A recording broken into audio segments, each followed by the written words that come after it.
งๆเลยครับใครที่ต้องการมีชีวิตที่ดีขึ้นยกมือใครต้องการความสำเร็จมากกว่านี้ยกมือใครต้องการเป็นเศรษฐีให้รู้เรื่องไปเลยยกมือเอามือตบไหล่เพื่อนข้างๆหน่อยว่าคุณได้เป็นแน่นอน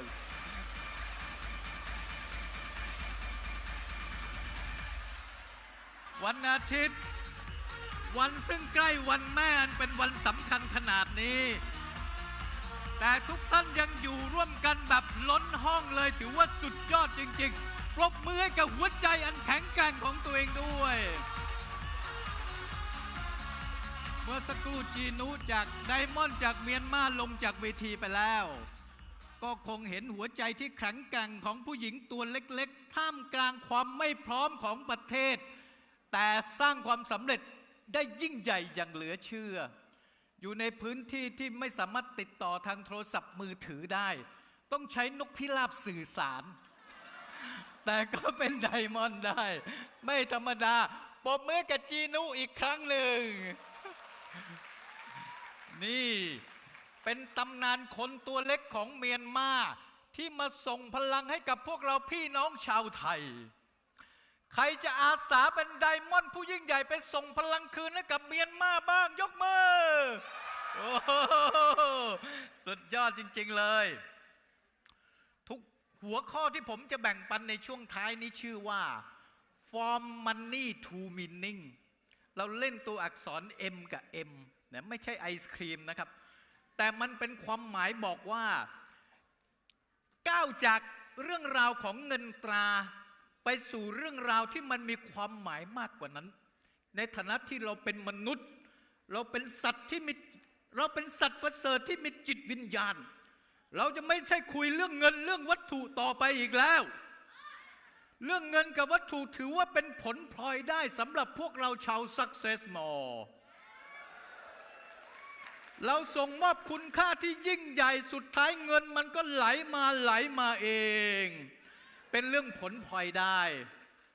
ต่อไปนี้ที่Success Moreเติบโตอย่างต่อเนื่องบริษัทเติบโตและก็มีผู้ประสบความสำเร็จเพิ่มขึ้นทุกๆเดือนรู้ไหมว่าในแต่ละเดือนเนี่ยมีเกิดเข็มใหม่ขึ้นเดือนละกี่คนทราบไหมครับทุกประเทศรวมกันในแต่ละเดือนจะมีเข็มใหม่เกิดขึ้นในเดือนที่แล้ว890เข็มครับท่านแล้วอีกไม่นานมันจะขึ้นหลายพันเข็มแน่นอนแล้วยิ่งเข็มมากเนี่ยเราไม่ง้อแอนตาซินจ่ายครับSuccess Moreเหมาจ่ายเองจ่ายให้กระเป๋าตุงไปทุกคนเลยดีไหมครับความสวยงามแบบนี้มันเกิดขึ้นได้เพราะว่าเรื่องราวที่เราอยู่ด้วยกันที่สังคมแห่งนี้มันเป็นเรื่องราวที่คุยกันเรื่องเกี่ยวกับจิตวิญญาณจากจิตวิญญาณขององค์กรSuccess Moreไปสู่จิตวิญญาณของคุณแต่ละคนถือว่าเป็นขั้นของการสร้างความสำเร็จให้กับมวลมนุษยชาติที่ก้าวหน้าที่สุดในโลกยุคปัจจุบันแล้วนี่คือความภาคภูมิใจที่ท่านสามารถเปิดใจภูมิใจไปกับเราด้วยกันได้เลยต่อไปนี้เราไม่ได้ขายการทำธุรกิจเครือข่ายอีกต่อไปเราขายการสร้างจิตวิญญาณของความเป็นมนุษย์เพื่อให้มนุษย์แต่ละคนส่วนบุคคลมีความสำเร็จเฉพาะตัวในการบรรลุความต้องการขั้นสูงสุดของมัสโลว์นั่นก็คือมัสโลว์บอกว่ามนุษย์มีความต้องการ5ขั้น1คือเรื่องของปัจจัย4 2เรื่องของความปลอดภัยในชีวิต3เรื่องของความรัก4เรื่องของการได้รับการยอมรับ5เป็นเรื่องความสำเร็จเฉพาะตัวที่กูต้องการออกแบบเองเราคุยกันขั้นที่5แล้วทุกคนที่เข้ามาเกิดมาในโลกนี้เราล้วนแล้วแต่ต้องการเป็น somebody เราไม่ต้องการเป็น nobody เราต้องเป็น somebody การจะเป็น somebody ได้มันจะต้องมีเครื่องมือที่มันใช่สำหรับเราด้วยนับจากนี้ไปเดี๋ยวเดือนหน้าผู้บริหารแล้วก็ผู้นำทุกท่านก็จะ ถ่ายรูปลงปกหนังสือ Leader Time พูดคุยถึงเรื่องจิตวิญญาณขององค์กรและจิตวิญญาณของบุคคลแต่ละคนถือว่าเป็นขั้นก้าวหน้าที่สุดเมื่อเราปักธงเรื่องราวของจิตวิญญาณแล้วเราจะเป็นบริษัทที่มีเสน่ห์ที่สุดในประเทศนี้แล้วครับพี่น้องแต่ไม่ใช่มีอาวุธเรื่องเสน่ห์จิตวิญญาณอย่างเดียวเท่านั้นในเดือนกันยายนวันที่18กันยายนสตาร์ทยูพิเศษวิทย์ไวซึ่งคุยเรื่องความหมายของชีวิตผู้คนทำให้คนเข้าใจชีวิตและมีพลังในการสร้างความสำเร็จไปช่วยเหลือชีวิตผู้อื่นมันจะครบ100 ครั้งแล้วครับพี่น้องไม่น่าเชื่อผมยืนชกบนเวทีวาย100 ครั้งแล้วถ้าเป็นนักมวยถือว่าเป็นมวยเจนสังเวียนแต่ไม่มีริ้วรอยบนใบหน้าเลยเพราะว่าเป็นมวยชั้นเชิงฉลาดวายครั้งที่100เราตั้งชื่อว่าวาย100 ล้านความสำเร็จเพราะว่าภารกิจของเราก็คือช่วยเหลือเปลี่ยนแปลงชีวิตผู้คนหลักล้านคนแต่ใช้วาย100เป็นการตอกย้ำว่าครั้งที่100เราจะมุ่งสู่ภารกิจของการเปลี่ยนแปลงชีวิตผู้คนหลักล้านคนวันที่18กันยาจะจัดที่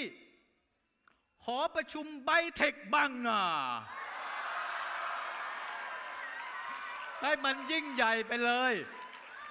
ตั้งเป้าหมาย 5,000 คนช่วยกันได้ไหมใครที่มั่นใจว่าฉันช่วยได้แน่นอนเซ่อ้ายเซ่อ้ายเซ่อ้าย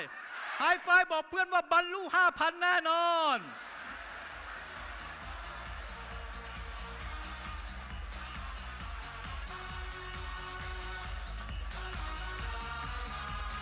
แล้วในวันที่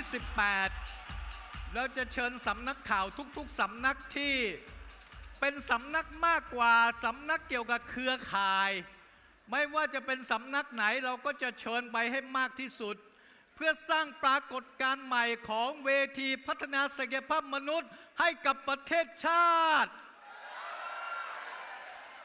ตอนนี้เราเป็นบริษัทในประเทศไทยที่มีเวทีพัฒนาศักยภาพมนุษย์ที่ดีที่สุดเมื่อรวมทุกๆอุตสาหกรรมร่วมกันเราดีที่สุดแล้วอยากให้ภูมิใจเมื่อเราคุยกันเรื่องจิตวิญญาณบวกกับการมีระบบพัฒนาศักยภาพมนุษย์ที่มันดีที่สุดมันเป็นเครื่องมือของผู้ชนะที่ยิ่งใหญ่ในโลกใบนี้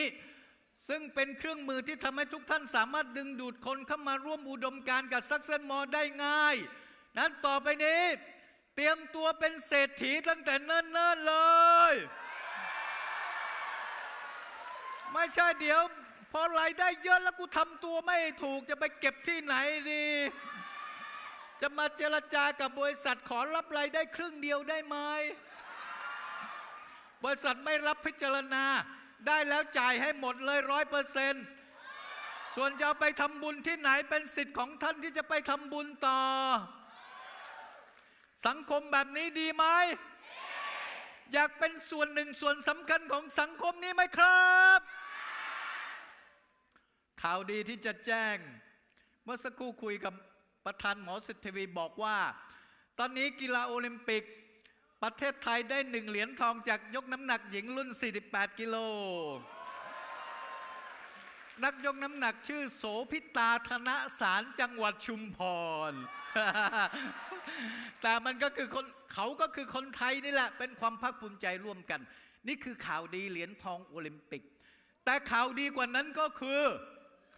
เหรียญทองชีวิตที่ซักเซมอมีจำนวนไม่อ่านเหรียญทองโอลิมปิกรุ่นมีแค่เหรียญเดียวแต่ว่าเหรียญไดมอนด์เข็มไดมอนด์ที่นี่ไม่มีขีดจำกัดเว้ยจะเอาไปกี่ร้อยกี่พันกี่หมื่นเหรียญได้หมดบริษัทมั่นคงพอที่จะพร้อมจ่ายใครแน่จริงเซอายหน่อยกูเป็นไดมอนด์ได้เซอายเซอายไฮไฟบอกเพื่อนว่าฉันเป็นไดมอนด์ได้แน่นอน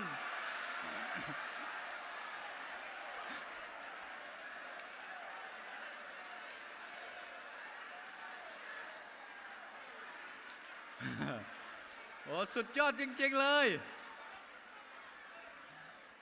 ซักเซนมอมีความพร้อมขนาดนี้ไม่ได้เกิดขึ้นด้วยคนใดคนหนึ่งแต่เป็นเพราะเราหล่อหลอมจิตวิญญาณความเป็นซักเซนมอเข้าด้วยกัน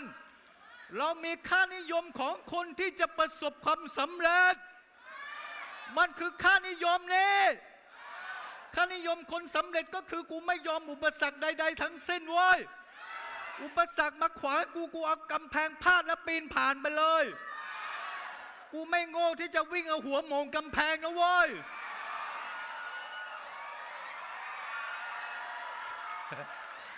ที่นี่มี SLA ในการสอนทำให้เรารู้วิธีหาเครื่องมือมาเติมเรามีวิชาที่จะก้าวหน้าต่อไปเราจะไม่เป็นคนเดิมเอง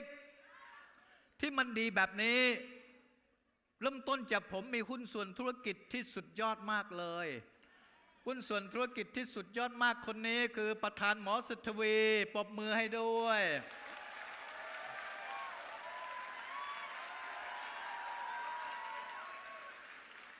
หุ้นส่วนคนนี้มีลมหายใจทุกวันนี้ก็เพราะว่ามีคุณแม่ที่ยอดเยี่ยมคุณแม่ยุพาลุกขึ้นยืนสุดยอดเลยผมกำพร้าแม่แต่ก็ยอดเยี่ยมเลยผมกำพร้าแม่ตั้งแต่อยู่ป.3 แต่ก็มีสิทธิ์ไป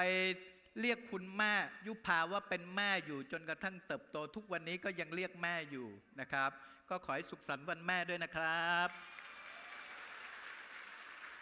หุ้นส่วนธุรกิจของผมก็มีหุ้นส่วนชีวิตของเขาไม่เกี่ยวกับผม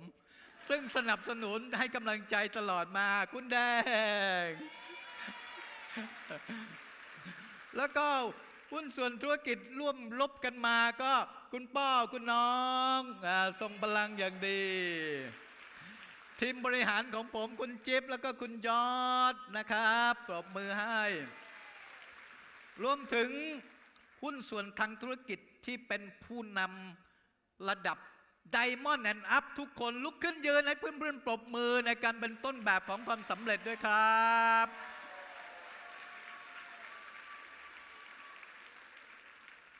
นี่เอาเฉพาะตำแหน่งไดมอนด์ขึ้นไปก่อนแต่จริงๆแล้วในสังคมซักเซนมอความแข็งแกร่งของเราเนี่ยเกิดจากผู้นำทุกๆคนทุกๆตำแหน่งเข็มรวมถึงผู้เข้ามาเริ่มธุรกิจกับเราใหม่แล้วก็เริ่มต้นเข้าสู่ระบบพร้อมกับแบ่งปันสิ่งนี้ออกไปอย่างวงกว้างขนาดใหญ่มีการจัดรอบประชุมจัดเทรนนิ่งที่ทีไม่ใช่ไกลๆจัดกันทีหนึ่งถ้าไกลๆจัดกันทีหนึ่งเราก็จะมีโอกาสเรียนรู้ได้น้อยกว่านี่พี่น้องเมียนมาอิจฉาประเทศไทยมากมีสัมมนามีโคชชิ่งบอลแอนด์อัพเดือนละ2 ครั้งของเขาบางที2 เดือนได้ครึ่งครั้งเพราะไปถึงจัดประมาณชั่วโมงกว่าเองมันเดินทางไม่ค่อยสะดวกบ้านเมืองถนนหนทางก็ลำบากกว่าเราเยอะของเราใกล้สะดวกไปหมดแต่อย่างว่าแหละเรื่องนี้มันเป็นความรู้สึกแม้ว่าเราจะรู้สึกสะดวกแล้วเนี่ยแต่เราก็เปรียบเทียบกับกันไม่ต้องทำอะไรไงมันสะดวกกว่าเราก็บอกว่ามันไม่สะดวกอยู่ดีวันนี้จากเงินตราสู่ความหมายที่ยิ่งใหญ่ผมเชื่อว่าทุกๆคนที่นั่งอยู่ในห้องนี้หรือไม่ได้เข้าร่วมประชุมในวันนี้เราต่างมีข้อเท็จจริงของชีวิตที่เราอยู่กับมันในวันนี้อยู่ข้อเท็จจริงที่เป็นอยู่คือผลลัพธ์ของชีวิตของเราผลลัพธ์ของชีวิตเราแต่ละคนมันเกิดจากเหตุการณ์ย่อยๆหลายๆเหตุการณ์หลายๆเดือนหลายๆปีมันรวมกันมันรวมกันหลายๆเหตุการณ์ทำให้มันเป็นผลลัพธ์ชีวิตของเราบางเรื่องก็เป็นเรื่องดีเราเป็นคนเลือกเองแต่บางเหตุการณ์เราก็ไม่ได้เลือกเพราะว่ามีบางสิ่งที่มีอำนาจสูงจัดสรรมาให้เราบางเรื่องเป็นเรื่องที่เราชอบเราก็จะเรียกว่ามันเหตุการณ์ส้มหล่นในชีวิตแต่บางเรื่องที่ทำให้ชีวิตแย่ชีวิตเราแย่เราเรียกว่าเหตุการณ์เครนหล่นมันก็มีสะสมกันไปเราไม่สามารถกำหนดเลือกอย่างมีสติรู้ได้ทุกๆวันทุกๆเดือนทุกๆปีที่ผ่านมาเพราะว่าการเติบโตทางวุฒิภาวะเชิงปัญญาและสติอารมณ์ของเราเนี่ย มันยากที่จะบริหารให้เราได้อยู่กับสิ่งที่เราได้เลือกอย่าง100%ดังนั้นวันนี้ผลลัพธ์ชีวิตคือข้อเท็จจริงชีวิตมันเป็นไปแล้ว มันเป็นไปแล้วทั้งที่คุณเลือกหรือไม่ได้เลือกแต่มันเป็นไปแล้วเราไม่ต้องสนใจมันเองเอามันเป็นบทเรียนอย่าให้มันบั่นทอนกำลังใจเราให้รู้ว่านี่แหละคือหนังสือหลายสิบเล่มที่มันได้ซึมซาบเข้าไปในระบบประมวลผลและเรียนรู้ทำให้เราเป็นคนฉลาดขึ้นทำให้เรารู้จักกรองบางสิ่งบางอย่างเพื่อเลือกสิ่งที่ถูกต้องในการทำให้ชีวิตเราก้าวไปข้างหน้าที่ผ่านมาเราอาจจะใช้ชีวิตแบบเป็นคนตั้งรับปล่อยให้มันเป็นไป let it be หรือร้องเพลงว่าอะไรเกิดก็ให้มันเกิดกูไม่สนกูเกิดมาแล้วปล่อยทุกอย่างไปตามยถากรรมกูขออยู่แบบนี้ก็แล้วกันอย่ามายุ่งกับกูมากกูชินกับชีวิตแบบนี้แล้วถึงจนกูก็จนแบบมีศักดิ์ศรีโว้ยกูก็แค่กินข้าวไข่เจียวทุกวันมีอะไรเปล่ากูไม่ได้ทำให้ใครเดือดร้อนนะเว้ยไม่ได้ทำให้ใครเดือดร้อนก็จริงแต่ว่าชีวิตคุณควรมีความหมายมากกว่านั้นที่ผ่านมาเราตั้งรับกับชีวิตไปนานเท่าไหร่แล้วมันเสียเวลาไปนานเท่าไหร่แล้วต่อไปนี้มันไม่มีเวลาที่เราจะลังเลในการกลับมาเป็นคนโปรแอคทีฟหรือเป็นคนเชิงรุกนั่นหมายถึงเราเป็นคนกำกับหนังชีวิตของเราเองเราเลือกบทที่จะเล่นเราฟิตซ้อมตัวเองกำกับเราเป็นประธานของประโยคไม่ใช่เป็นกรรมของประโยคเราเป็นผู้กระทำไม่ใช่ผู้ถูกกระทำอีกต่อไปชะตากรรมชีวิตจะไม่ใช่คนที่กระทำเราแต่กูนี่แหละจะกระทำต่อชะตากรรมชีวิตกูจะสร้างชีวิตของกูเอง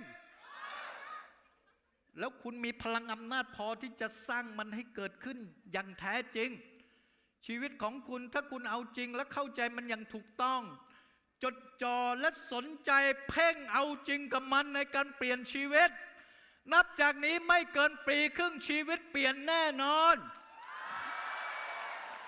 แต่ถ้าคุณไม่เอาจริงคุณไม่กล้าแต่งตั้งตัวเองเป็นคนสร้างชีวิตแต่งตั้งตัวเองเป็นลูกน้องปลายแถวของคนอื่นวันนี้ช่วยโปรโมตตัวเองหน่อยได้ไหมเอากระดาษขึ้นมาแต่งตั้งเลยฉันขอแต่งตั้งให้ตัวฉันเป็นคนสำเร็จที่ยิ่งใหญ่แล้วก็เซ็นชื่อประธานเจ้าหน้าที่บริหารชีวิตกูเองประธานเจ้าหน้าที่บริหารชีวิตกูเองเป็น CEO ของชีวิตตัวเองได้ไหมได้ไหมคุณเห็นอำนาจที่ยิ่งใหญ่ในตัวคุณหรือยังแต่งตั้งมันเลยวันนี้เป็นประธานแล้ววันนี้โปรแอคทีฟแล้วกูจะไม่งอแงกับการถูกปฏิเสธอีกต่อไปเพราะว่าถ้ากูงอแงเหมือนกับว่ากูทำตัวเป็นกรรมอยู่ชีวิตนี้ไม่ต้องชดใช้กรรมอีกแล้วเราแต่งตั้งตัวเองมาเป็นประธานดีกว่าแต่อย่าถึงขั้นเป็นประธานซักเซสมอนะว่ามีได้ตำแหน่งเดียวแต่งตั้งเป็นประธานชีวิตของตัวเองเริ่มต้นเป็นคนเชิงรุกวางแผนทุกสิ่งเรียนรู้ทุกอย่างแล้วเติมจิตใจให้แข็งแกร่งแบบจีนุผู้หญิงตัวเล็กๆแต่ใจแกร่งกล้าคุณก็จะชนะทุกอุปสรรคปัญหาและการที่คุณจะยืนหยัดเพื่อสร้างชีวิตที่ยิ่งใหญ่ในวันนี้เป็นวันใกล้วันแม่มากขอให้คุณถือว่าเป็นวันประกาศอิสรภาพให้กับชีวิตตัวเองได้ไหมชีวิตคุณถูกจองจำกับรายได้แบบเดิมๆมานานหรือยัง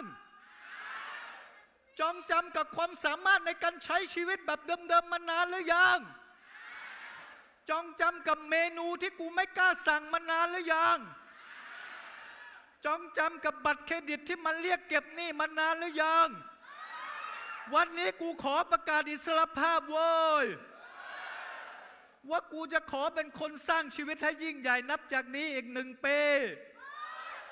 ประกาศศักดาเป็นไดมอนด์ไปเลยใส่ไปเลยได้ไหม แต่คุณจะมีพลังขนาดนั้นสร้างชีวิตให้มีความหมายกับคนที่คุณรักบางคนเป็นแม่บางคนเป็นลูกบางคนเป็นสามีภรรยาบางคนเป็นโลกมนุษย์ที่อยู่ในสังคมนี้เราต่างมีความหมายเสมอนี่ขนาดเด็กยังร้องคอนเฟิร์มเลยนะว่าชีวิตเขามีความหมายเขามีความหมายเขาเป็นการร้องแบบได้รางวัลนางสาวไทยร้องแบบดีใจว่าแม่เขาจะได้เป็นไดมอนด์แล้วการที่คุณจะมีพลังแบบนี้ได้คุณต้องใช้แนวคิดแนวปฏิบัติในการสร้างชีวิต3ข้อด้วยกันนะครั้งนี้ให้แค่3ข้อแนวคิดแนวปฏิบัติ3ข้อเท่านั้นจดได้จดเลยนะครับแนวคิดแนวปฏิบัติแนวที่1ก็คือหากว่ามันมีอุปสรรคปัญหาเกิดขึ้นในชีวิตของคุณจงรับรู้ว่ามันเป็นเรื่องชั่วคราวมันเป็นเรื่องบางส่วนของชีวิตและมันไม่ใช่เรื่องที่เกิดเฉพาะตัวคุณเท่านั้นมันเป็นเรื่องเกิดทั่วไปมันเป็นเรื่องชั่วคราวหมายถึงว่าวันนี้สมมุติว่าเราเจอกันถูกปฏิเสธสปอนเซอร์ใครไม่ได้ขึ้นตำแหน่งไม่ได้เลยย่ำ Executive มา6 เดือนแล้วขึ้นไม่ได้เลยขอให้คิดว่ามันเป็นเรื่องชั่วคราวไม่ต้องค้างคืนเป็นเรื่องชั่วคราว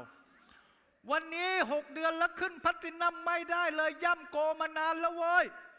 ให้คิดว่ามันเป็นเรื่องชั่วคราวคุณต้องจัดการมันได้วันนี้รายได้ไม่พอรายจ่ายขอให้คิดว่าเป็นเรื่องชั่วคราวไม่ใช่เป็นเรื่องตลอดชีวิตของคุณ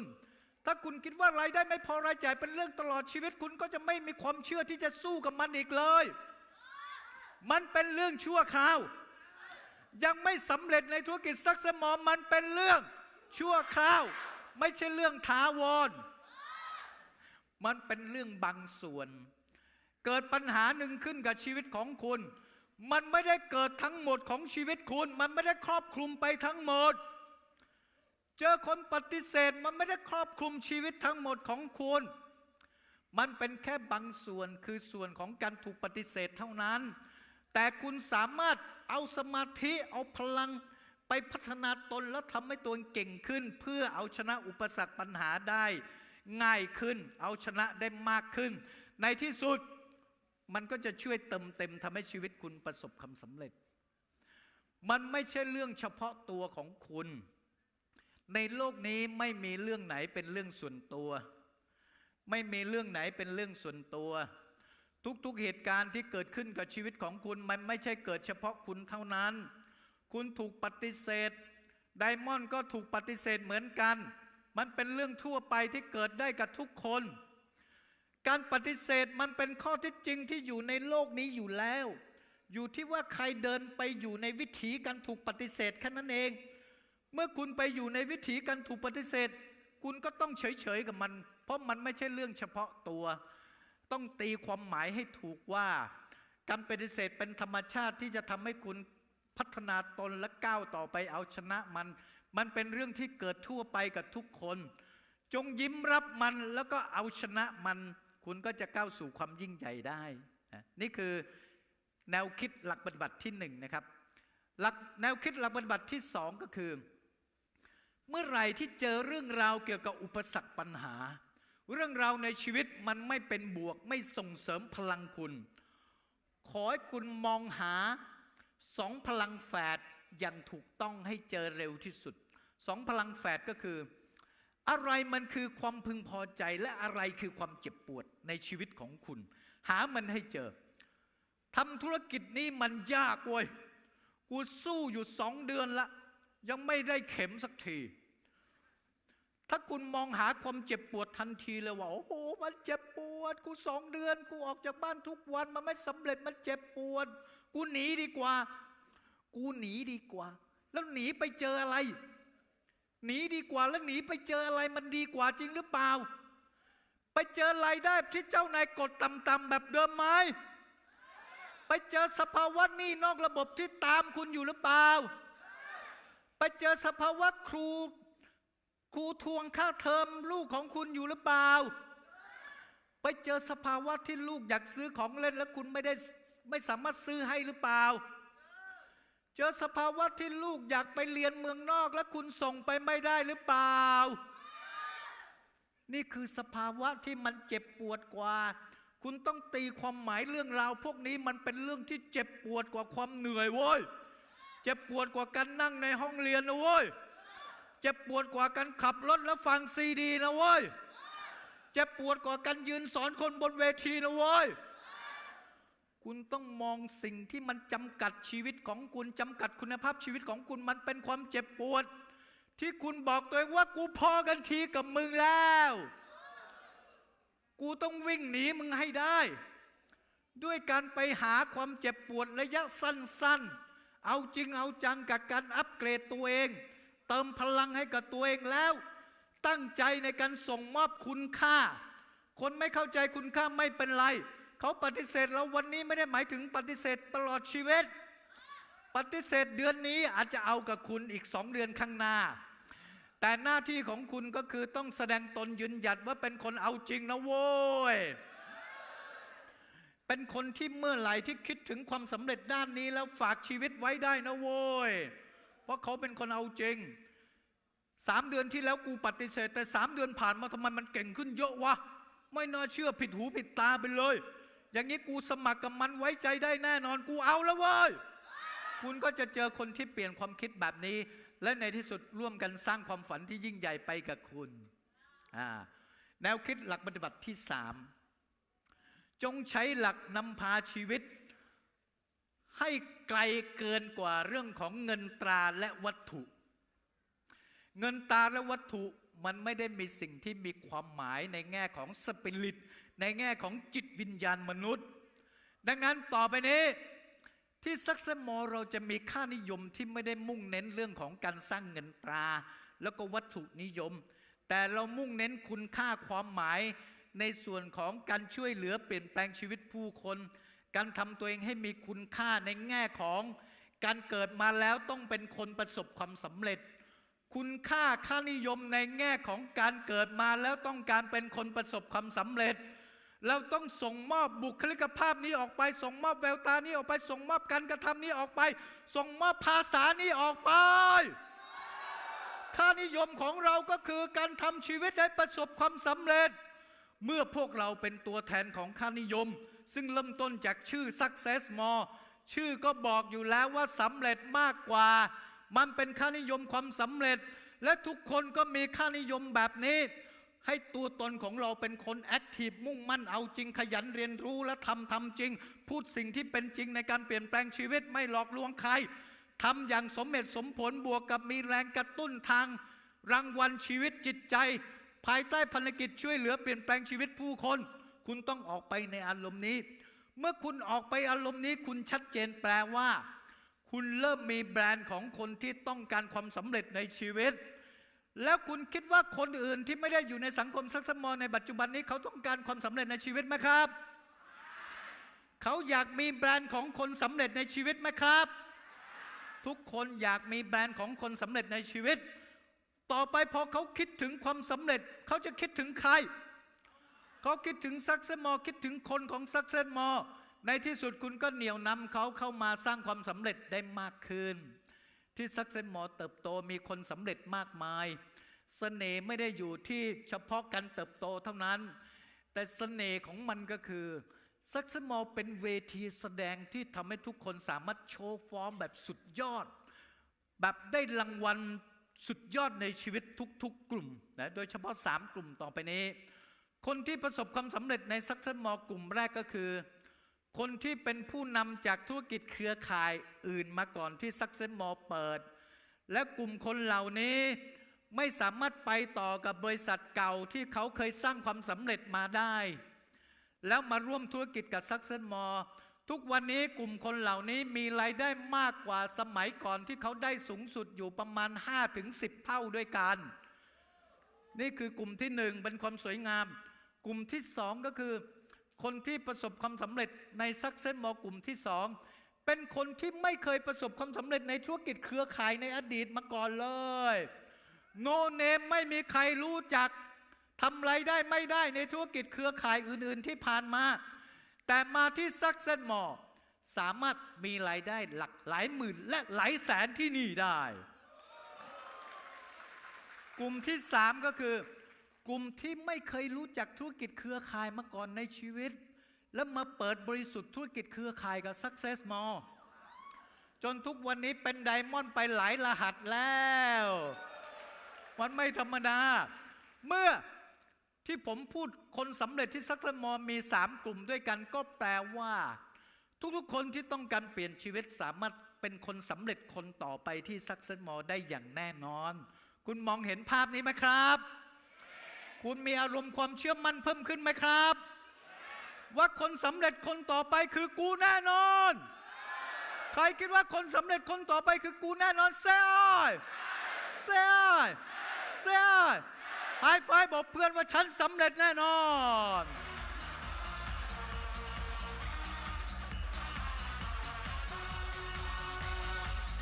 นะครับพี่น้องครับผมอยากจะจบช่วง From Money to Meaning ด้วยประโยคสำคัญนี้ตั้งใจฟังให้ดีนะครับถ้าคุณเข้ามาในธุรกิจ Success More คุณจะมีรายได้เพิ่มแต่ถ้าเมื่อคุณเข้าใจความหมายในธุรกิจ Success More คุณจะประสบความสำเร็จอย่างยิ่งใหญ่ครับ It's my